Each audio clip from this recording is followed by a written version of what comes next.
Hello mga idol, kumusta po kayo?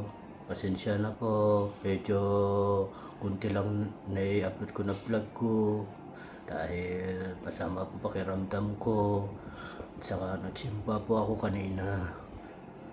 Nagpasalamat ako kay Lord na magsimba ako kanina. Nagsimba ako dahil kahit masamang pakiramdam ko, pinilit ko rin ako magsimba para mabawasan yung kasalanan natin dahil mahal natin ang Diyos.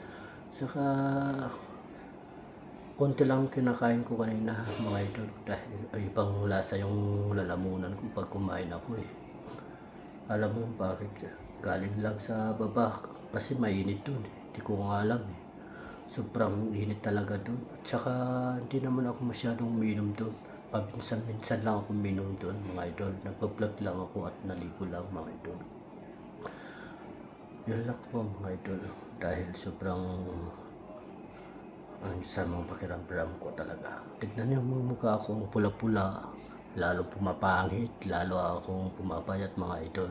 Pero medyo guwapo pa rin tayo mga idol. Yan ang salamat mga idol. Sana support nyo ang aking page na yung Facebook page natin. Maraming salamat. See you tomorrow.